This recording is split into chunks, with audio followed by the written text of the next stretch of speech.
तब नारद जी ने कहा कि भाई, और जब तुम इस धराधाम पर आई तो अन्य युगों में तो तुम बिल्कुल स्वस्थ रही, प्रसन्न रही, सुंदरी बनी रही, तुम्हारे ये ज्ञान और वैराग्य पुत्र भी हष्टपुष्ट रहे, पर कलयुग का स्पर्श करते ही ये दोनों जर्जरगात हो गए। इसलिए आरंभ में ही श्री नारद जी ने भक्ति से कह दिया, भाई जो ये सब हुआ है, कि जो तुम्हारे पुत्र तुम्हारी आंखों के सामने वृद्ध प्राय पड़े हैं, और कल मैंने आपको कहा था ज्ञान और वैराग्य यदि क्षीण और शिथिल हुए तो भक्ति व्याकुल हो जाएगी।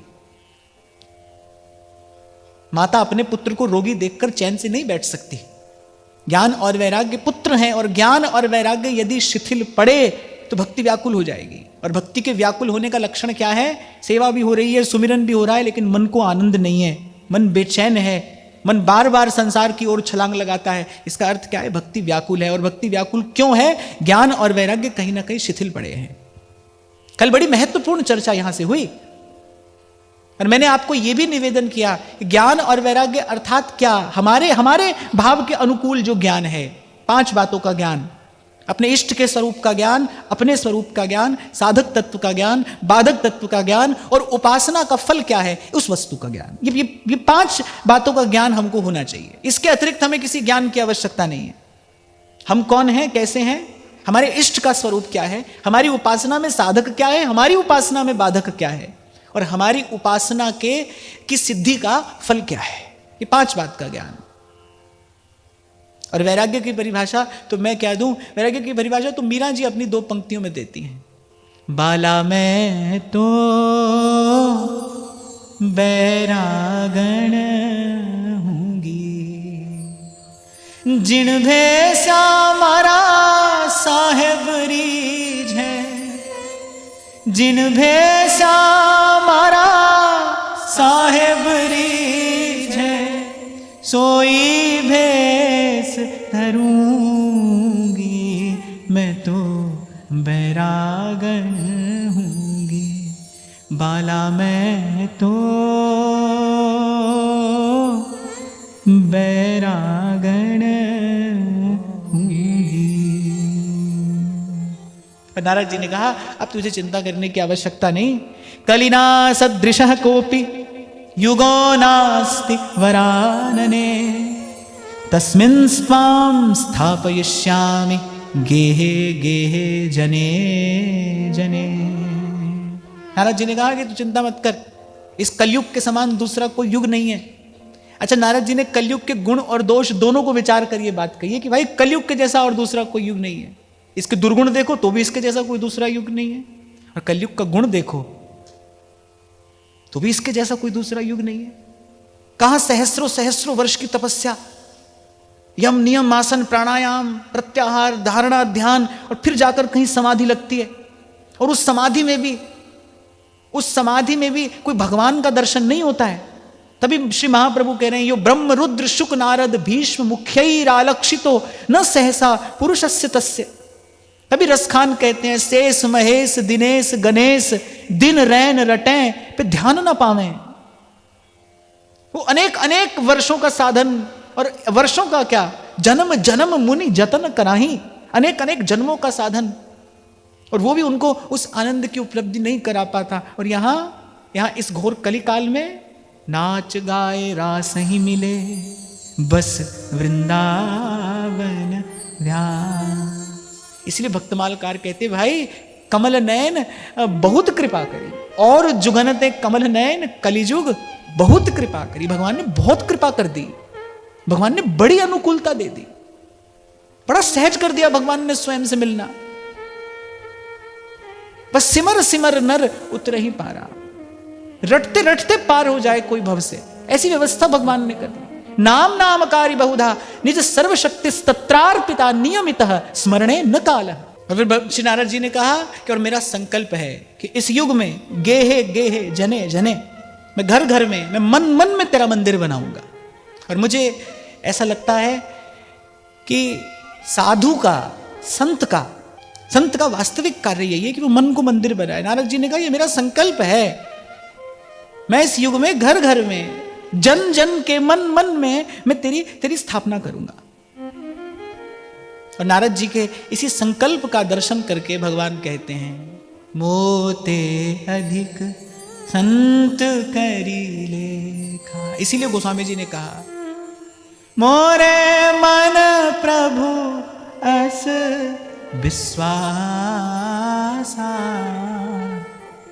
राम ते अधिक राम कर दासा। नारद जी तो यहां तक कह रहे हैं, माने डंके की चोट पर कह रहे हैं, अन्य धर्मान् तिरस्कृत्य पुरस्कृत्य महोत्सवान्, तदानाहं हरेर्दासो लोके त्वां न प्रवर्तये। महाराज जी कह रहे अन्य धर्मों को एक और करके, अन्य धर्मान् तिरस्कृत्य पुरस्कृत्य महोत्सवान्।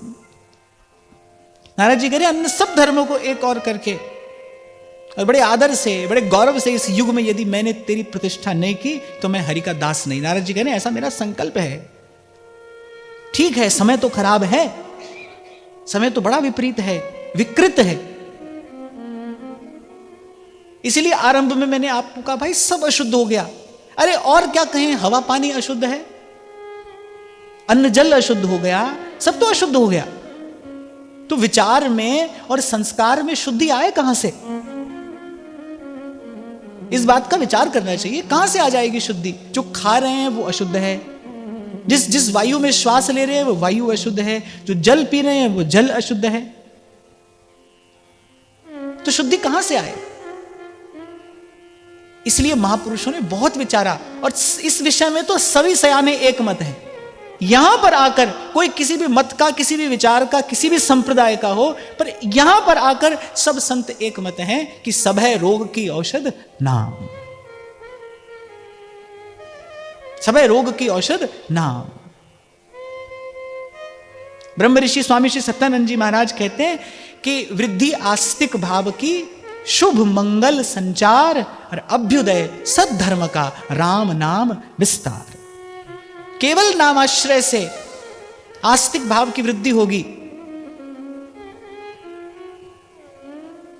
आज जिस प्रकार का आचरण, जिस प्रकार का व्यवहार, जिस प्रकार की चेष्टा वृत्ति देखने में आती है, इसका परिणाम क्या है? नास्तिकता की वृद्धि। माने मनुष्य जो है पशुवत होता चला जा रहा है, विवेक शून्य, प्रज्ञाहीन। करे नाम के आश्रय से आस्तिक भाव की वृद्धि होगी। और आपको स्मरण हो, कई बार आपको यहां से निवेदन भी किया, आपसे संकल्प भी कराया कि 2-4 मिनट निकालने हैं हमको नित्य भगवान नाम का जप करना है, पर अपने लिए नहीं करना है, सबके लिए करना है। नाम जपत मंगल दिसि दसहूं। और फिर हमारे आचार्य की ये सबसे बड़ी सेवा है, क्योंकि महाप्रभु ने कहा है सबसों हित। कैसे करेंगे हम सबका हित? जब हमको गुरु आज्ञा मिल रही है, जब हमारे आचार्य की आज्ञा है, अब और कोई करे ना करे पर हमको तो करना है, क्योंकि हमारे आचार्य ने आज्ञा दी है और सबसे पहली आज्ञा दी है सब सो हित। कैसे होगा सबसे हित? अब और कोई सामर्थ्य तो हमारे पास में है नहीं। इसीलिए आपसे कहा था कि भाई 2-4 मिनट, 5 मिनट, 10 मिनट, चाहे माला जपिए, चाहे कीर्तन करिए, पर अपने मन में ये भाव रखकर करिए, अपनी करुणा का जल तू बहा दे, कर दे पावन हर एक मन का कोना। हम चले नेक रास्ते पे, हमसे भूल कर भी कोई भूल हो ना। अपनी करुणा का जल तू बहा दे। और महिमा आपकी मेरी करने वाले की नहीं है, महिमा तो भाई इस नाम की है और इस भाव की है। ये जो परहित का भाव है और ये जो भगवान नाम है, ये दोनों अमोघ साधन है, ये दोनों अमोघ साधन है। जब किसी का हृदय बड़ा हुआ तो उसने यही तो कहा, लोकः समस्तः सुखिनो भवन्तु। जब वस्तुतः किसी का हृदय बड़ा हुआ, जब प्रेम ने किसी के हृदय को स्पर्श किया, या मैं कहूं कि जब किसी का मन मंदिर बना, तो उसने यही तो कहा, सर्वे भवन्तु सुखिनः सर्वे सन्तु निरामया। और ऐसा जन प्रभु को अत्यधिक प्रिय है। नारद जी ने कहा भाई ये हमारा संकल्प है कि भले इस समय कितना भी खराब क्यों ना हो गया हो, कैसे भी विकृति क्यों नहीं आ गई हो, पर नारद जी ने कहा हम भगवान के दास नहीं, यदि अन्य सब धर्मों को एक और करके यहां तो तिरस्कार शब्द लिखा है। अन्य धर्मांस तिरस्कृत्य पुरस्कृत्य महोत्सवान, और मूर्धा पर यदि मैं तुम्हारी प्रतिष्ठा न कर दूं, तो नारद जी ने कहा मैं भगवान का दास नहीं, मुझे प्रभु के चरणों की शपथ है, सौगंध है, ये मेरा व्रत है, जब तक मैं ऐसा नहीं कर लूंगा तब तक चैन से नहीं बैठूंगा। इसीलिए इस पूरी त्रिलोकी में नारद जी यत्र तत्र सतत विचरण करते हैं, केवल परोपकार के लिए, केवल भगवत भक्ति के विस्तार के लिए। भक्ति मार्ग के आचार्य हैं देवर्षि नारद। भक्ति रेव गरीयसी, भक्ति रेव गरीयसी। नारद जी तो यहां कह रहे हैं त्वदन्विताश्च ये जीवा भविष्यन्ति कलाविह पापिनोपि गमिष्यन्ति निर्भयं कृष्ण मंदिरम। नारद जी ने कहा कि तुम्हारी महिमा क्या है। नारद जी बता रहे हैं भगवत भक्ति की महिमा क्या है। बोले पापी भी यदि भक्ति का साधन करने लगे, अच्छा भक्ति का साधन, भक्ति स्वतंत्रता देती है, भाई कोई भी हमारे पास में आ जाओ, किसी भी स्थिति में आ जाओ, मैला कुचैला कोई भी हमारे पास में आओ, हम सबको स्वीकार करेंगे। हमारा द्वार किसी के लिए बंद नहीं है। हम ये नहीं पूछेंगे कौन सी जाति के हो, हम ये नहीं पूछेंगे कौन से कुल के हो, हम ये नहीं पूछेंगे क्या कुछ साधन किया है, करने की सामर्थ्य है, हम कुछ नहीं पूछेंगे, आ जाओ। जात पात पूछे नहीं कोई, हरि को भजे सो हरि का हुई, हरि को भजे सो हरि का हुई। मैं तो कभी कभी यह भी विचार करता हूं कि भाई व्यासपीठ का यह पवित्र कर्तव्य है कि यहां से सीधी सच्ची बात कहनी चाहिए। और मुझे लगता है कि जीव मात्र को, प्राणी मात्र को सुखी करने का अगर कोई उपाय है, प्राणी मात्र को एक करने का कोई उपाय है, एक हित के धागे में सबको पिरोने का कोई उपाय है, तो वो यही है कि यहां से जीव मात्र को केवल विशुद्ध हरि भक्ति का ही आदेश और उपदेश किया जाए, यही संदेश दिया जाए, क्योंकि यही सद्धर्म है। मैंने कहा ना कि जितने भी और सब साधन हैं और सब युक्तियां हैं और सब उपाय हैं, हमारे पुराणों में भी वर्णित हैं। ऐसा नहीं कि वो कुछ नहीं देते, तो थोड़ी देर का सुख तो वो देते ही हैं, और वो समर्थ है, थोड़ी देर का सुख देने में समर्थ है। पर भूलना नहीं चाहिए कि वो थोड़ी देर का सुख बड़ा दुख देता है, वो थोड़ी देर का सुख प्रभु से दूर ले जाता है, भगवान से विमुख कराकर छोड़ देता है। इसलिए कम से कम यहां से तो एक बात कही जानी चाहिए। और मुझे लगता है कि श्रीमद् भागवत ही स्वयं इसकी घोषणा कर रही है कि भाई किसी युग में कोई भी साधन कार्य करता होगा, पर कलौ तद्धरि कीर्तनात्, केवल एक ही साधन है, भगवान को भक्ति प्यारी है। और भक्ति का सर्व सुगम साधन क्या है? भगवान नाम का आश्रय। इसीलिए पूर्व में मैंने आपको यह भी कहा था कि जो आचार्य के शरणागत हो गया है उसने सब कर्म कर लिए, अब उसको कुछ और करने की आवश्यकता नहीं है। अब उसके जीवन में जो भी घड़ी है, जो भी क्षण है, उसके जीवन का एक एक क्षण अब केवल नाम को ही समर्पित होना चाहिए। यही विशुद्ध भगवत उपासना है, यही विशुद्ध भगवत भक्ति का मार्ग है, केवल नाम को ही उसका जीवन समर्पित हो। रे मन सोया क्या करे, जागन की कर चौंप, हरदम हीरा लाल है, गिन गिन गुरु को सौंप, गिन गिन गुरु को सौंप।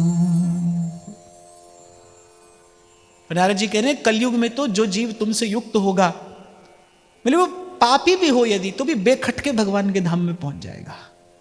ये किसकी महिमा है? ये भगवान की भक्ति की महिमा है। ऐसी प्रिय है भगवान को भक्ति। तभी तो पूर्व के सत्र में मैंने आपसे कहा था कि भाई भगवान पूरे पूरे निष्पक्ष नहीं है। वो जो ज्ञानियों का निर्गुण निराकार ब्रह्म है ना, वो है निष्पक्ष। हमारे ठाकुर जी तो बिल्कुल सीधे सीधे भक्त का पक्षपात करते हैं, तो भक्ति का पक्षपात करते हैं, बार बार करते हैं। तो वो जो ज्ञानियों का ब्रह्म है, वो जो अपनी हृदय गुहा में जिसका ध्यान करते हैं, हाँ वो निर्लिप्त है, वो न कहता है, न सुनता है, न आता है, न जाता है। उससे जो किसी को करना हो करे। ये तो भाई आता भी है, जाता भी है। भ्रमर गीत में ही मैंने आपको सुनाया था, जब उद्धव जी ने गोपियों को उपदेश करना आरंभ किया कि अरे वो तो निर्गुण है, निराकार है, अणोरणीयान महतो महियान, वो छोटे से छोटा है, बड़े से बड़ा है, उसका तो ना कोई मुख है ना हाथ है। और गोपी ने बीच में ही रोका, बोली मुख नहीं है तो फिर माखन किसने खाया? तू कहता है उनका मुख नहीं है, अरे मुख नहीं है तो माखन किसने खाया? हमने अपनी आंखों से देखा है। तू कहता है उसके नैन नहीं है, अरे हमने उसकी आंखों में अपने हाथों से काजल दिया है। तू कहता है उसके पाँव नहीं है, अरे बन बन जाकर उसने गौचारण किया है। यहाँ की भूमि आज भी उसके चरण चिन्हों से अंकित है, सुशोभित है, अलंकृत है। तू कहता है उसके पाँव नहीं है, हाथ नहीं है, मुख नहीं है, नैन नहीं है, तो फिर तेरा तेरा तेरा ब्रह्म कोई और होगा। सूर हमारे नंद नंदन बिन, सूर हमारे नंद नंदन बिन, और नहीं जगदीश रघुधो, और नहीं जगदीश रघुधो, और नहीं जगदीश रेउधो। मन ना भय 10-20 रेउधो, मन ना भय 10-20। येषां चित्ते वसेत् भक्तिः सर्वदा प्रेम रूपिणी, न ते पश्यन्ति कीनाशं स्वप्नेऽप्यमलमूर्तयः। और नारद जी ने कहा, एक बार संत और सत्संग की कृपा से जिस जीव के हृदय में इस भक्ति भाव का संचार हो जाए, नारद जी कह रहे हैं वो स्वप्न में भी कभी यम का दर्शन नहीं करता। मेरे राम राय तू संता का संत तेरे। ये 4 पंक्तियां अति प्रिय हैं। तेरे सेवक को पौ किछ नाही, तेरे सेवक को पौ किछ नाही, जमुना आवे नेरे। मेरे राम राय तू संता का संत तेरे, मेरे राम राय तू संता का संत तेरे। जो तेरे रंग राते स्वामी, जो तेरे रंग राते स्वामी, जन्म मरण दुख नासा तिनका, जन्म मरण दुख नासा। तेरी बख्शना मिटे कोई, तेरी बख्शना मिटे कोई, सतगुरु का दिलासा, सतगुरु का दिलासा। मेरे राम राय तू संता का संत तेरे, मेरे राम राय तू संता का संत तेरे। तेरे सेवक को किछ नाही, तेरे सेवक को किछ नाही, जमुना आवे नेरे। मेरे राम राय तू संता का संत तेरे, मेरे राम राय तू संता का संत तेरे। ज्ञान त्यान किछ करम ना जाना, ज्ञान ध्यान किछ करम न जाना, ज्ञान त्यान किछ करम न जाना, ज्ञान ध्यान किछ करम न जाना, सार न जाना तेरी, सार न जाना तेरी। सब तो वड्डा सत सतगुरु नानक, सब तो वड्डा सतगुरु नानक, सब तो वड्डा सतगुरु नानक, सब तो वड्डा सतगुरु नानक, जिस कल राखी मेरी,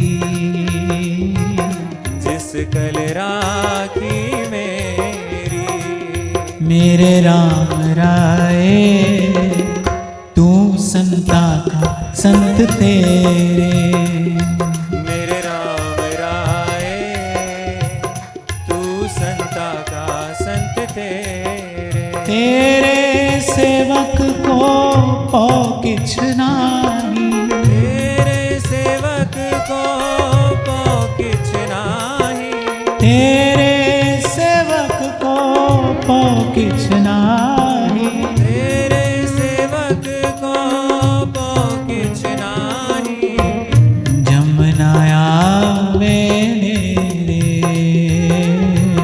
जमुना आवे नेरे, मेरे राम राय तू संता का संत तेरे, मेरे राम राय तू संता का संत तेरे, मेरे राम राय तू संता का संत तेरे, मेरे राम राय तू संता का संत तेरे,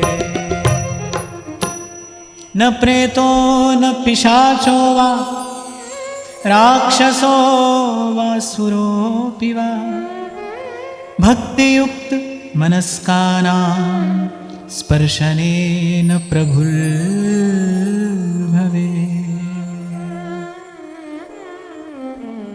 और नारद जी ने सब अलाय बलाय का नाम ले दिया, कहा भाई भक्त के निकट नहीं आ सकते।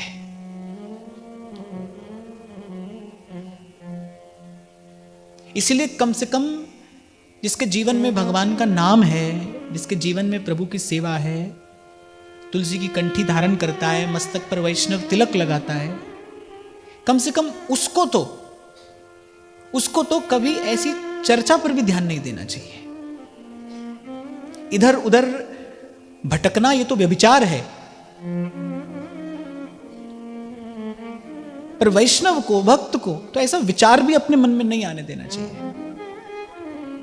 कभी ऐसे सुनने में आ जाता है ना, बोले ऐसा लगता है किसी ने कुछ कर दिया, ऐसा लगता है कुछ हो गया।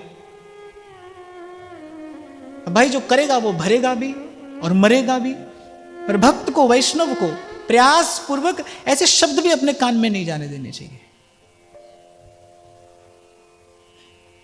अगर आपको कहीं ऐसा लगता है ना, और ईमानदार रहना, अगर आपको कहीं ऐसा लगता है कि ऐसा कुछ संभव है आपके जीवन में, तो समझना अभी भक्ति के स्वरूप को किसी भी प्रकार से जाना ही नहीं। अपने इष्ट की ना तो प्रतीति है, और बिनु प्रतीति होई नहीं प्रीति, जाने बिन नहीं होई प्रतीति और बिनु प्रतीति होई नहीं प्रीति। अर्थात अपने इष्ट के स्वरूप की प्रतीति नहीं है। जब हनुमान जी ने कहा अंगद जी से कि ये तुमने भूल की, ऐसा तुमको नहीं करना चाहिए था, कैसे पैर जमा दिया तुमने? अच्छा पैर भी जमाया सो ठीक, फिर भरी सभा में क्या कह रहे हैं, फिर ही राम सीता मैं हारी। हनुमान जी ने कहा ये तो तुमको बिल्कुल भी नहीं कहना चाहिए था। सठ कोई सकही जो मम पद टारी, फिर ही राम सीता मैं हारी। ये कितनी बड़ी बात है।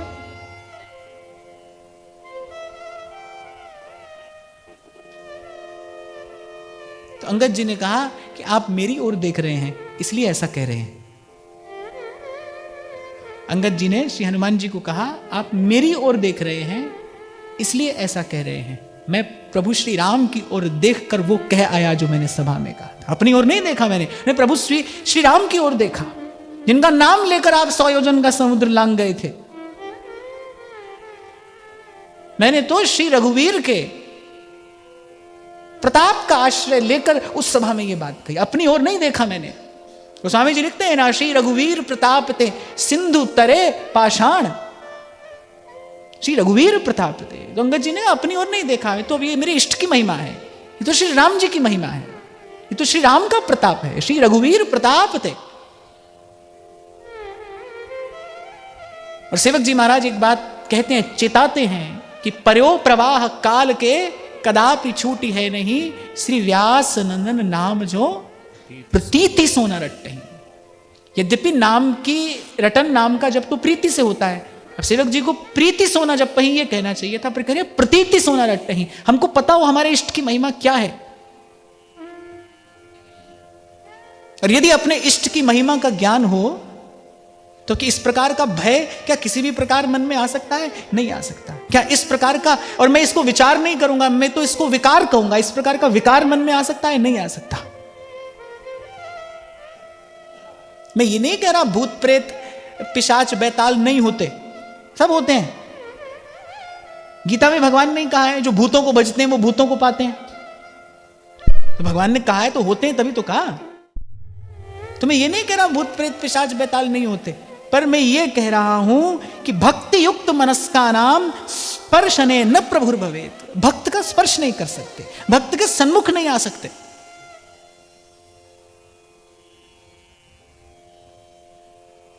जैसे अंधेरा नहीं जा सकता सूर्य के सन्मुख, ऐसे भगवान के भक्त के सन्मुख ये सब नहीं आ सकते।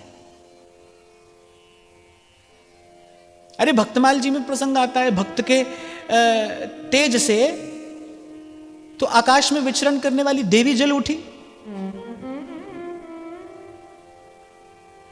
भगवत भक्ति की अद्भुत महिमा ही तो है।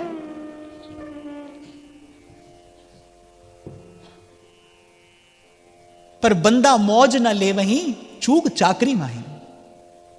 कबीर जी कान खींचते हुए कहते हैं, साहेब के दरबार में कमी काहू की ना,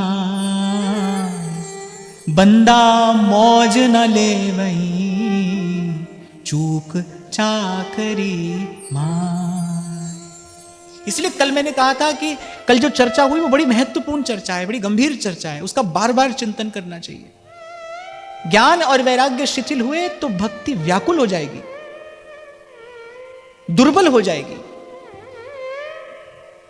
और कल मैंने कहा था ना, दुर्बल को कोई भी पछाड़ दे। अगर कोई दुर्बल हुआ तो कोई भी पछाड़ देगा उसको, क्योंकि भक्ति दुहेली राम की नहीं कायर को काम। ये कायर का काम नहीं है। अनुभवी जन कह रहे हैं, निष्प्रे ही निधरक तहां 8 पहर संग्राम। तो 8 पहर संग्राम है। कामी क्रोधी लालची इन पे भक्ति न होए, भक्ति करे कोई सूरमा जात बरन कुल खोए। पर यदि भक्त है तो फिर तेरे सेवक को कहो किछ नाही। जिहि नाम निमंगल लोक तिहु सुहरि पद भज न विलंब कर, हरि पद भज न विलंब कर। सार की बात कहते हुए श्री नारद जी कहते हैं, न तपोभिर्न वेदैश्च न ज्ञानेनापि कर्मणा हरिर्हि साध्यते भक्त्या प्रमाणम तत्र गोपिका। नारद जी कह रहे हैं, न तप, न वेद पाठ, न ज्ञान, न कोई कर्मकांड, बोले इनमें से कोई भी प्रभु की प्राप्ति नहीं करा सकता, इनमें से कोई भी प्रभु के निकट नहीं ले जा सकता। और किसी ने पूछा क्या प्रमाण है, क्यों कहते हैं ऐसा आप? तो नारद जी कह रहे प्रमाणम तत्र गोपिका। जैसी प्राप्ति गोपांगनाओं को श्री कृष्ण की हुई, वैसी तो आज से पूर्व किसी को नहीं हुई। और गोपी का साधन क्या है? गोपी तो इनमें से कोई भी साधन करती दिखाई नहीं पड़ती। पर कल आपको स्मरण हो तो मैंने कहा था, गोपी परम विरागिणी है। वैराग्य की उत्कृष्ट अवस्था का दर्शन अगर कहीं होता है, किसी पात्र में होता है, तो ब्रज की गोपी में होता है। तन मनस्कास तदालापास तद विचेष्टास तदात्मिका तद गुणानेव गायन्त्यो आत्मा गाराणि सस्मरूह। सहज वैराग्य की, उत्कृष्ट वैराग्य की दशा का अगर कहीं दर्शन होता है तो ब्रज की गोपी में होता है।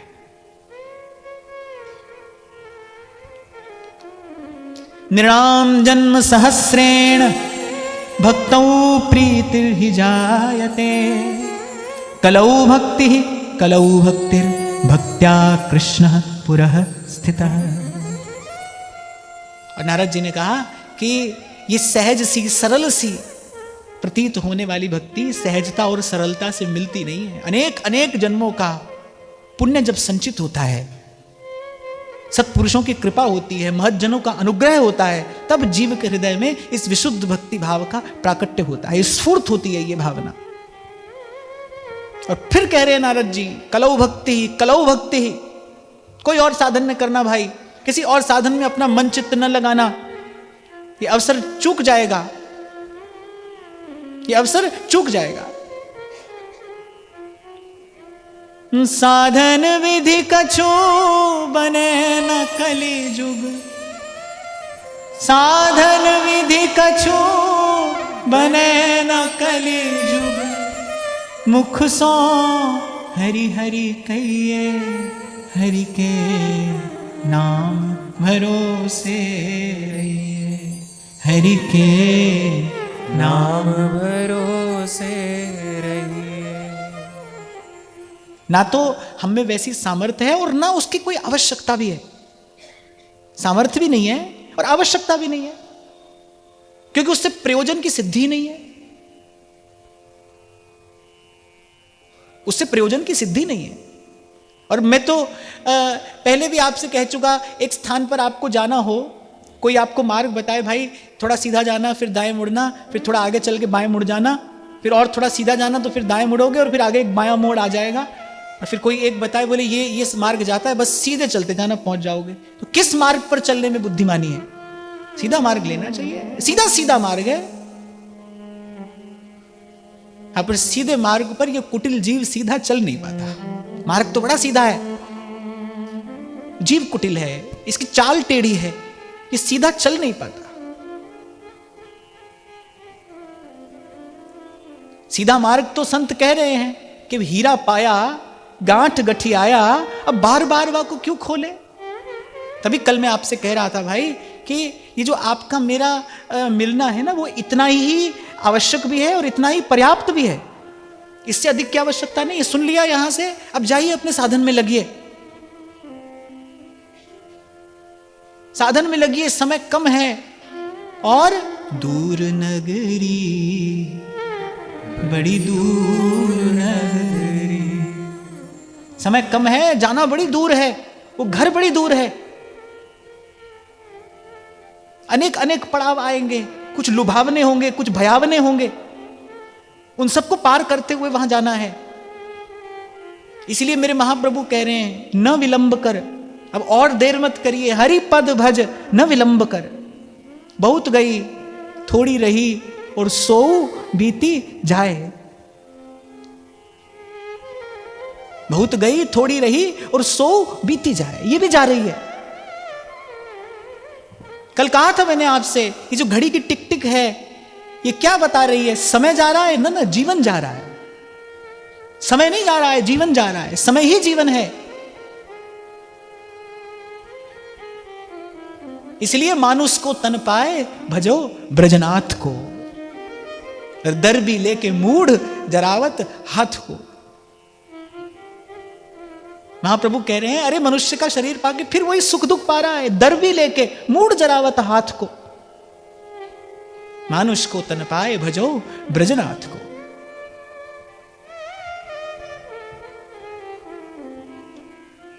अंत में नारद जी कहते हैं, अलम व्रतैरलम तीर्थैरलम योगैरलम मखैः, अलम ज्ञान कथालापैर भक्तिरेकैव मुक्तिदा। नारद जी ने कहा बस हो गए, बहुत व्रत हो गए। अलम व्रतैर, अलम तीर्थैर, बोले बहुत तीर्थों का सेवन भी कर लिया, बहुत व्रत कर लिए, बहुत तीर्थों का सेवन कर लिया, बहुत योग कर लिया, बहुत यज्ञ कर लिए, और बोले बहुत ज्ञान की बात भी सुन ली। अब इन सबको एक और धरो। कनक कूट कोटिक लग तजिए, कनक कूट कोटिक लग तजिए, भजिए कुंवर कन्हैया रे भैया, वृंदावन साचो धन भैया, वृंदावन साचो धन भैया। और जहां से आरंभ की थी मैंने चर्चा कि चयन आपको करना है भाई, कि आपको सच्चा सुख पाने के लिए प्रयास करना है या कच्चा सुख पाने के लिए प्रयास करना है। इसमें प्रभु कुछ नहीं बोलेंगे, ये विचार आपको करना है। और आपको पुनः स्मरण कराऊं, विचार करने के लिए आवश्यकता पड़ेगी किसकी? विचार करने के लिए आवश्यकता पड़ेगी किसकी? विवेक की। और बिनु सत्संग विवेक न होई। भागवत क्या है? भक्ति ज्ञान वैराग्य की त्रिवेणी का नाम भागवत है। और इसका उद्गम क्या है? सत्संग से उद्भूत हुई है भागवत। आप देखो श्रीमद् भागवत में यत्र तत्र सत्संग ही तो हो रहा है। श्री सूत जी और श्री शौनक आदि ऋषियों के मध्य सत्संग हो रहा है। मैत्रेय जी और विदुर जी के मध्य सत्संग हो रहा है। श्री सुखदेव भगवान और महाराजा परीक्षित के मध्य में सत्संग हो रहा है। और मध्य में भी जो संवाद है वो सब सत्संग ही है। इसमें सत्संग के अतिरिक्त कुछ और है नहीं। आद्योपांत सत्संग ही है। सत्संग से ही ये त्रिवेणी प्रकट हुई है। सत्संग में ही जाकर मिल जाती है। इसलिए मैंने कहा कि अपने हित का विचार करने के लिए विवेक की आवश्यकता पड़ेगी। ये जो हमारी व्यापार में लगने वाली बुद्धि है, इससे अपने हित का, इससे आत्म कल्याण का विचार नहीं होता। ये बुद्धि तो 1 से 10 बनाने वाली बुद्धि है ना। जो मनुष्य की बुद्धि होती है वो इसी में तो लगी रहती है, भाई 1 से 10 कैसे कर लूं, 10 का 100 कैसे कर लूं। तो ये बुद्धि तो 1 से अनेक बनाने वाली है। और वो बुद्धि अनेक को मिटाकर उस एक तक पहुंचाने वाली है, उस एक का दर्शन कराने वाली है। इस बुद्धि, इस विमल बुद्धि की प्राप्ति सत्संग का फल है। सेवक जी कहा कि देहु कृपा कर बुद्धि प्रकाश, जस वर्णौ हरिवंश विलास, श्री हरिवंश ही गायो। क्या इससे पहले श्री सेवक जी की बुद्धि में प्रकाश नहीं है ना? पर ये जस रस का दान करने के लिए उस विमल बुद्धि की आवश्यकता है, जो गुरुजनों के, महतजनों के अनुग्रह से प्राप्त होती है, जो संत कृपा से मिलती है, जो सत्संग की कृपा से मिलती है। नहीं तो भाई बड़े बड़े बुद्धिमान सारे संसार को शिक्षा देने वाले, बड़े बड़े शास्त्रों की रचना करने वाले, अपने पांडित्य से, अपनी प्रतिभा से सारे संसार को आश्चर्यचकित कर देने वाले, पर अपने हित का विचार नहीं कर पाते। 1000 लाख की एक बात है भाई, इस मानव जीवन का हित हरि भजने में है। ये बात ऐसे समझ लो, आज समझ लो, या किसी और प्रकार से कभी और समझना। सार की बात तो ये एक है। ये हजार बातें जो कही जाती हैं, इस सार की एक बात समझाने के लिए कही जाती हैं। रे मन गोविंद के है रे, ये संसार अपार बिरत है, ये संसार अपार बिरत है, जम की त्रास न सहिए।